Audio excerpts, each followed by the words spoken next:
Bem-vindos ao podcast Go Next Talk, onde vamos falar sobre o universo da governança corporativa e sua importância na condução de um negócio familiar.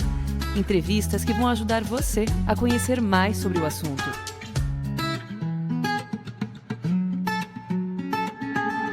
Olá, eu sou Marcos Souza, jornalista, e entrevistarei nossos convidados aqui no Go Next Talk. Neste segundo episódio, eu continuo com o Eduardo Valério, que é o CEO da Go Next, empresa que conduz há mais de 10 anos, realizando consultorias na área de governança corporativa e sucessão em empresas familiares de diversos portes e segmentos, além de atuar como coach de presidentes de conselhos e também de sucessores. E hoje iremos falar sobre um assunto que está, digamos, na moda, o G do ESG. Como a governança corporativa se integra às demais práticas ambientais e sociais de uma empresa. Olá, tudo bem? Seja bem-vindo aqui ao segundo episódio do Go Next Talk. Olá, Marco, tudo bem? Prazer estar aqui novamente. E um tema que é de grande relevância para todos nós, né? Para todas as nossas empresas. Eduardo, a sigla ESG, ela vem do inglês, né? E significa aí a governança social e ambiental. Se for aportuguesar, fica ASG. E é aplicada pelo universo dos negócios há alguns anos e também apontada pelo mercado como uma das principais tendências para 2021. Essas três palavras fazem referência aos principais fatores que medem-se aí o índice de sustentabilidade e impacto social de uma empresa. E, mais do que nunca, o conceito precisa ser aprendido e empregado nas organizações que pretendem manter uma competitividade e alinhamento com o seu público. Você pode nos explicar, Eduardo, melhor esse conceito? Por que ele é tão importante? Olá, Mark. Realmente é bastante importante esse tema, né? E como você bem colocou, traduzindo para o português, né? Muda o E para o A, aí ficamos com o ASG, o A de ambiental, o S de social e o G de governança. É um tema, ele não é um tema novo, pessoal. Na verdade, o que está tendo hoje nesse tema ESG é uma consolidação das boas práticas que já eram defendidas já há mais de praticamente 3 décadas, com os movimentos de responsabilidade ambiental, depois, mais recentemente, com a responsabilidade social, é que os estudos estão mostrando, inclusive estudos financeiros, que as empresas que têm boas práticas, e essas práticas têm atenção aos aspectos da sustentabilidade ambiental, social e de como governar a empresa, que é o G, que aí a gente vai explorar um pouco mais este G, mas antes eu quero fazer esse preâmbulo. Então, de 5, 6 anos para cá, esse tema ficou de grande relevância, essa consolidação dessas boas práticas, porque os estudos, como eu falei, mostraram que as empresas não só ajudam o planeta Terra a ter uma sobrevida ou uma vida com melhor qualidade, não só apenas isso, como também as empresas que adotam essas melhores práticas de ESG têm melhor performance nos seus negócios, têm uma melhor lucratividade, têm melhor espaço no mercado. E hoje, pessoal, o que mais está sendo debatido, inclusive artigos recentes aí de pesquisa sobre o clima no país, no país e no mundo, apontando aí para um cenário bem preocupante caso não sejam tomadas medidas para conter o avanço da destruição da camada de ozônio, enfim, de consumir os recursos naturais do nosso planeta. Isso tem chamado a atenção de todos os órgãos, não só ambientais, mas inclusive e principalmente os financeiros. E aí é onde eu queria chegar. Quando chega nos órgãos de financiamento das empresas, né, fundos de investimento, bancos, instituições financeiras de uma forma geral, eles começam a exigir das empresas boas práticas de ESG para, inclusive, financiar projetos de crescimento da empresa, não necessariamente ligados ao meio ambiente, mas o que eu quero dizer é que estas instituições financeiras, elas têm um grande poder em mãos, que é o poder do crédito, do dinheiro, e através desse poder, eles estão fomentando que as empresas, ou induzindo as empresas, a olharem no seu entorno, não só no seu negócio, mas no impacto ambiental que a sua empresa está gerando, no aspecto social, como ela está desenvolvendo o seu entorno, e o seu entorno é olhando para os fornecedores, olhando para clientes, como ela pode influenciá-los positivamente no sentido da direção da sustentabilidade. E o G da governança é como estruturar, como nós falamos em capítulos anteriores aqui das nossas conversas, Marcos, como o G pode influenciar as empresas nas suas estruturas de governança, né? Que tipo de conselhos de administração essa empresa precisa ter? Qual é o papel do conselho de administração em relação a cuidar da governança, da sustentabilidade e do meio ambiente? Então, isso tudo a minha conclusão a essa pergunta é que é inexorável, ele vai acontecer de qualquer forma, por essas razões e outras que ainda não foram citadas, mas ela é importante, e o empresário que está nos ouvindo, o familiar que está nos ouvindo aqui, entenda que ela é em benefício do negócio, porque uma empresa que cuida muito bem da sua governança, do seu entorno, né, da sustentabilidade do seu entorno, e, obviamente, do seu meio ambiente, como ela pode contribuir para a melhoria do seu meio ambiente, é uma empresa que tem muito mais chance de prosperar e prosperar com muito mais lucratividade. É a famosa responsabilidade social, né, Eduardo? As empresas têm a função de promover a melhoria da sociedade também. Na sua opinião, a pandemia deixou ainda mais evidente essa tendência? Com certeza, Mark.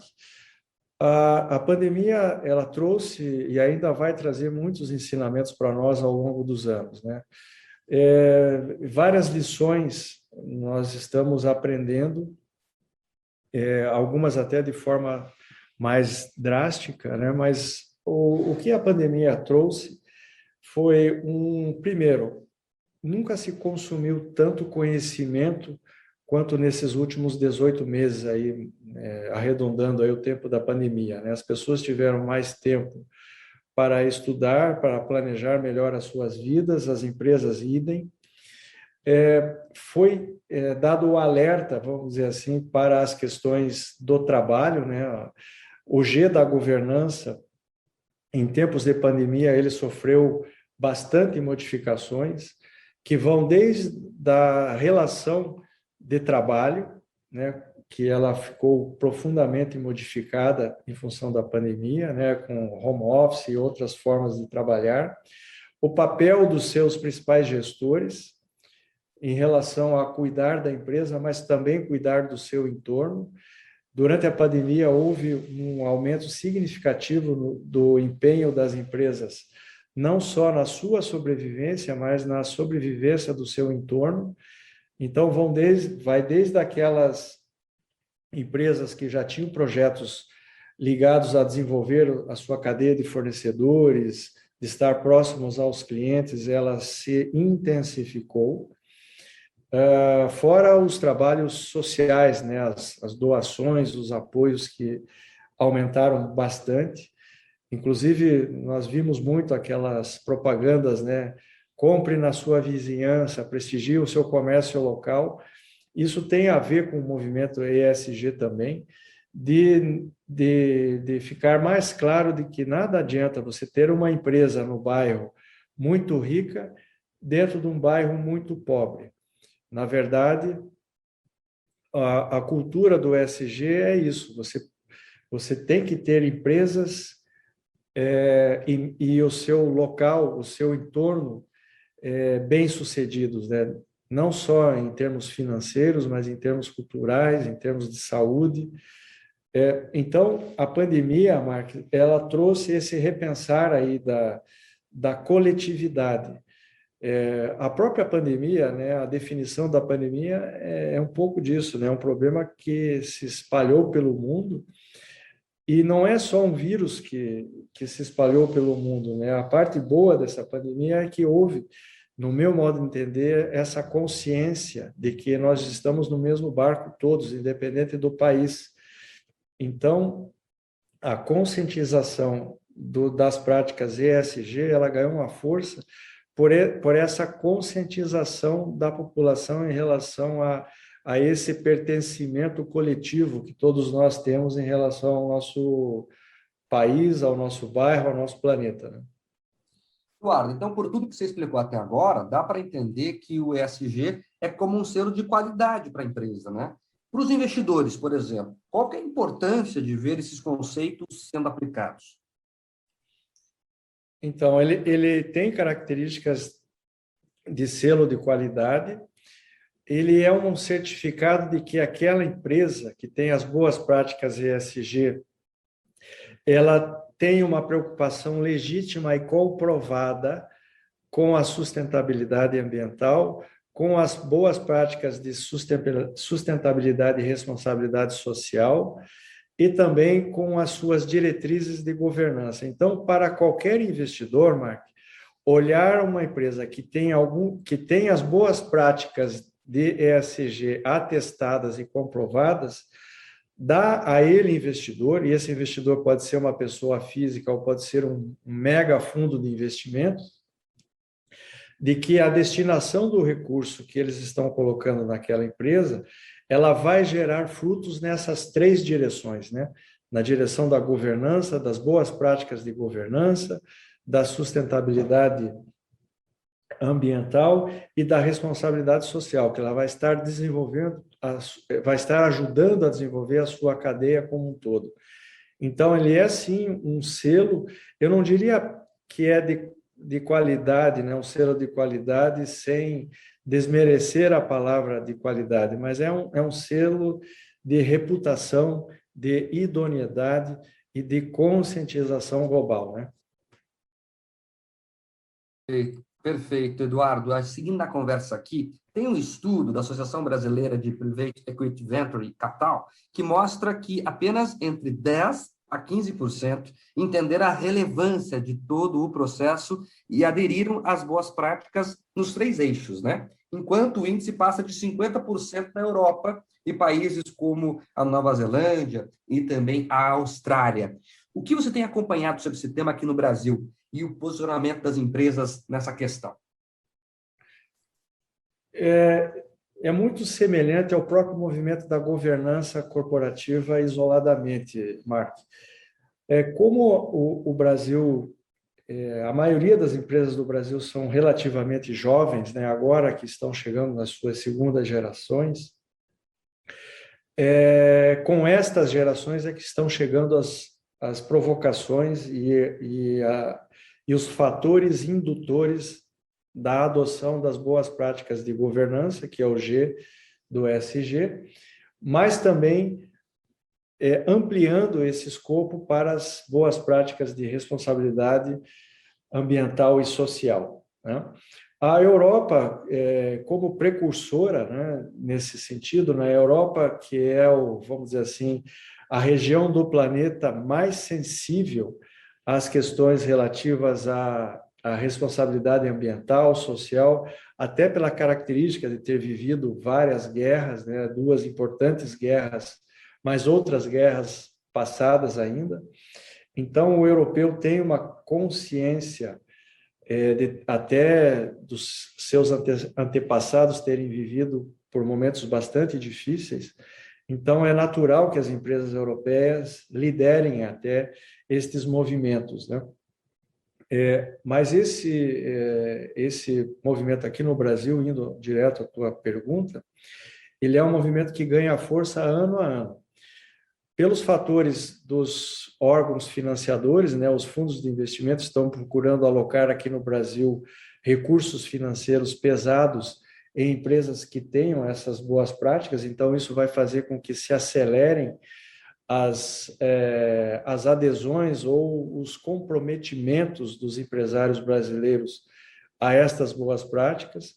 Então, eu me sinto confortável em afirmar que o Brasil brevemente estará configurado entre os países onde as boas práticas de governança estão com os níveis mais avançados, né? Então, ainda estamos abaixo nas estatísticas, mas eu creio que no horizonte aí de até 5 anos nós vamos ter bastante novidade nessa estatística aqui nas empresas brasileiras. É importante destacar que em algumas empresas a gente tem observado a necessidade de mostrar a alguns stakeholders que elas já estão com ações ESG em andamento, pensando em captar recursos ou até mirando em um futuro IPO, por exemplo. Os investidores já estão bem atentos a um possível ESG washing, que nada mais é quando uma empresa aplica um posicionamento, mas não o faz na prática. Eduardo, quais os riscos para ambos os lados? É uma questão importantíssima, Mark, porque é justamente para evitar que as empresas simulem que estão adotando as boas práticas de forma muito superficial, né, ou nem adotando, né? Então, existem hoje aí mecanismos, e aí o G da governança, ele entra forte nesse aspecto, porque o G do ESG, ele tem como condição você ter ali conselho de administração, que é um órgão que cuida da reputação da empresa, entre outras coisas, e ele é o responsável por também auditar internamente se a empresa está adotando as boas práticas de ESG.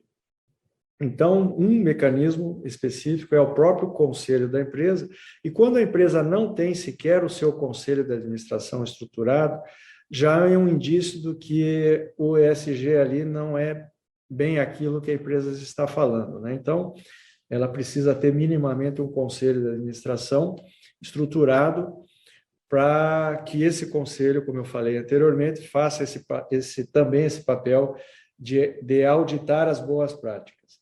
Outro mecanismo que é importante é que as empresas de auditoria estão sendo capacitadas, inclusive estão desenvolvendo metodologias para, obviamente, auditar as empresas nas suas práticas e processos ESG. Então, já desde o ano passado, existem empresas de auditoria que são contratadas por estes mecanismos de financiamento, né, justamente para aferir com evidências que aquela empresa que está postulando um determinado recurso, ela já adota as boas práticas de ESG com as evidências já há bastante tempo. E nós vamos ter, Mark, dentro da tua pergunta, vários níveis do ESG, né? Vai ter aquelas empresas que estão como iniciantes nas suas práticas, aquelas que estão em níveis intermediários e aquelas que estarão ou estão em níveis avançados do ESG. Tudo isso vai estar seguramente colocado através de métricas e auditado por empresas especializadas e controladas pelos conselhos de administração dessas empresas, né? Perfeito, Eduardo. Não adianta querer mentir, então, porque a verdade virá à tona. Eduardo, ao falarmos do G, do ESG, entramos mais a fundo no tema da governança corporativa. Sem dúvida, a governança tem uma relevância muito grande, mas também não se esgota no social e no ambiental, que fazem parte da sigla. Ou seja, também é preciso primar pela lisura, gestão financeira e compliance, elementos exigidos por todos os públicos e igualmente essenciais para o sucesso e a perenidade das organizações. Então, como é que o G da governança aprimora e se integra em todas essas práticas? Eu costumo falar que o G do ESG ele é o grande controlador dessas três, não só dessas três, mas de todo o complexo trabalho que é você gerir um negócio, gerir uma empresa, né? Então, o G do ESG é como a empresa está sendo governada, né? Ou seja, que tipo de gestão ela tem, qual é a qualificação dos seus gestores, como é a diretoria dessa empresa, se ela tem ou não um conselho de administração, se ele tem um conselho de administração, como é a constituição desse conselho, quem faz parte dessa mesa, quais são os propósitos da empresa que estão desenvolvidos no seu planejamento estratégico, como o conselho de administração afere que esse planejamento estratégico está sendo desenvolvido e mais do que desenvolvido, implantado e controlado, como a empresa está cumprindo as suas obrigações em relação às normas contábeis, fiscais, tributárias, né, as regras, né, que vão desde das regras adotadas pela Lei Geral de Proteção de Dados, né, a LGPD, que é de fundamental importância, porque, como falamos um pouco antes nessa nossa conversa, a questão da pandemia, né, Marcos?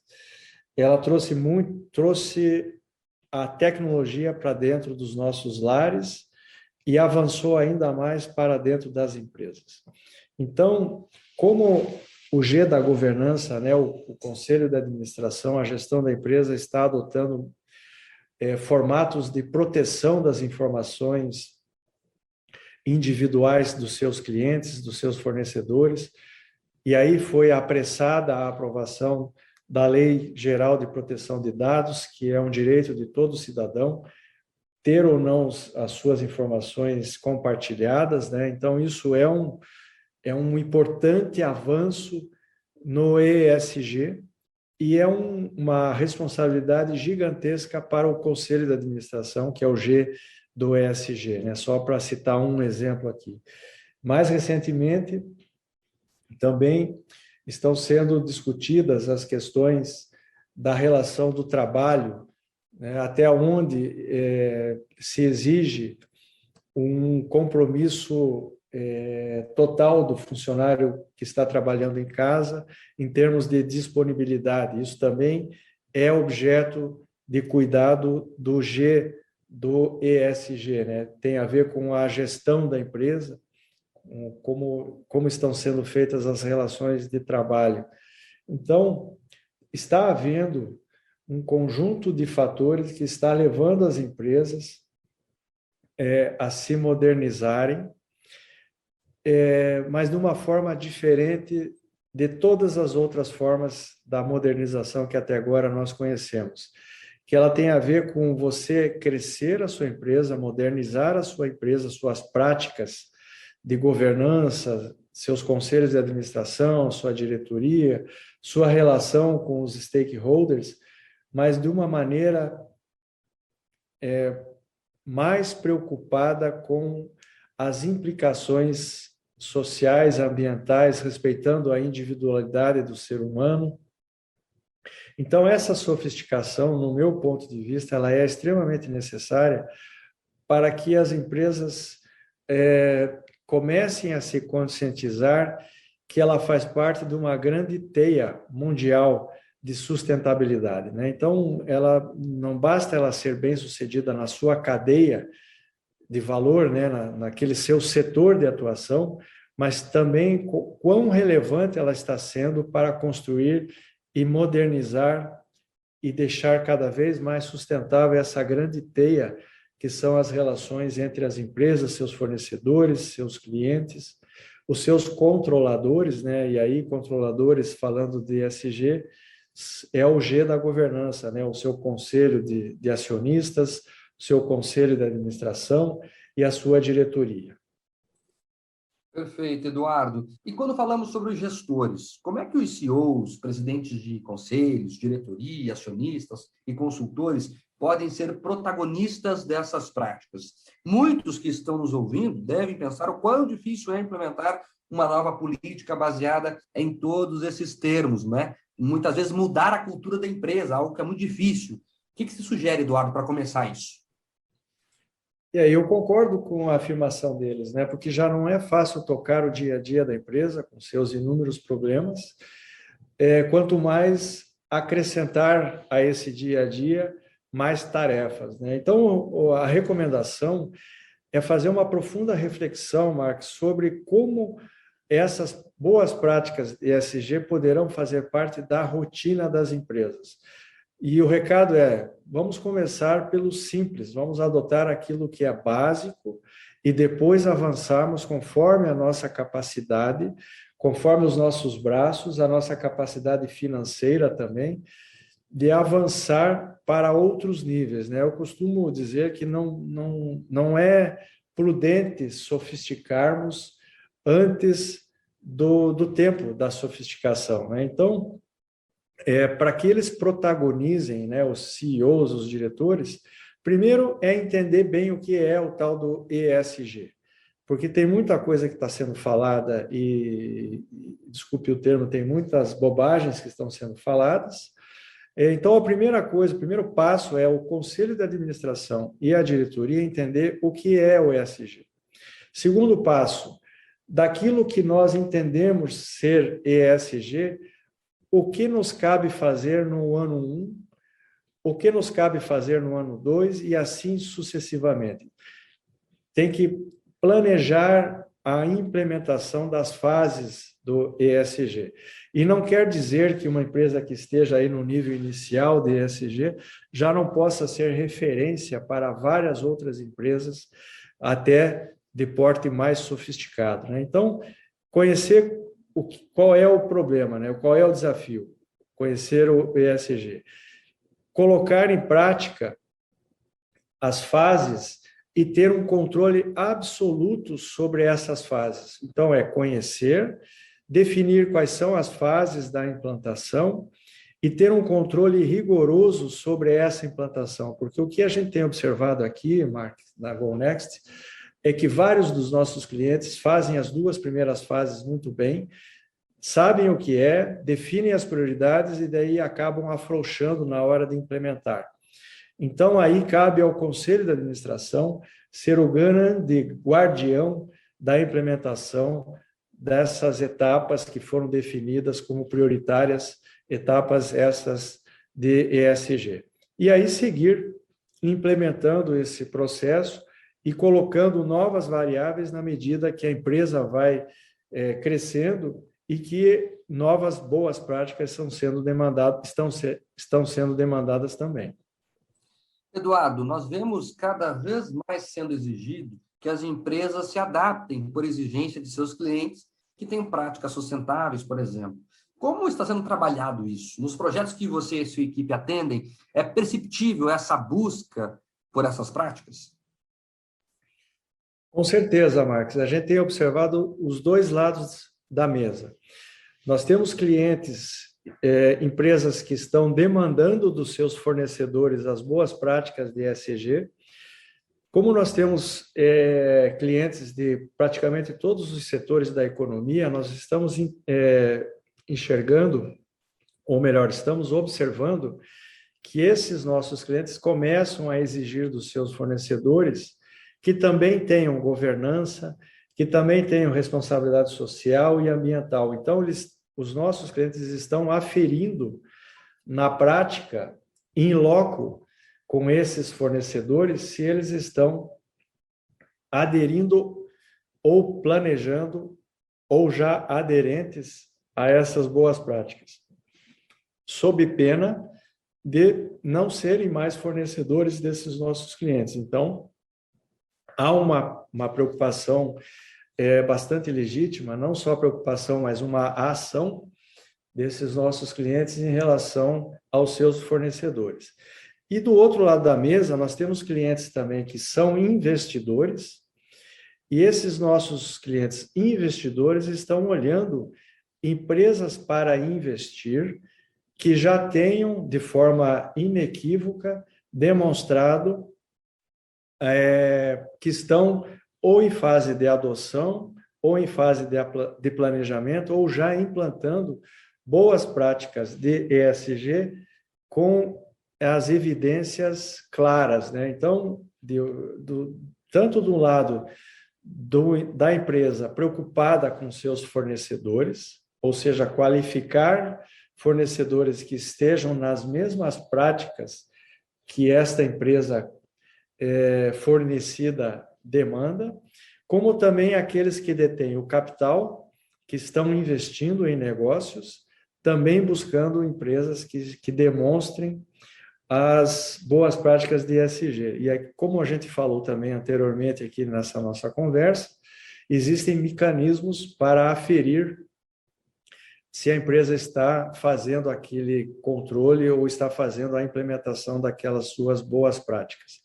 E só para ilustrar um pouco dessa questão de ESG, antigamente as empresas faziam grandes doações para instituições sem fins lucrativos, ONGs, etc.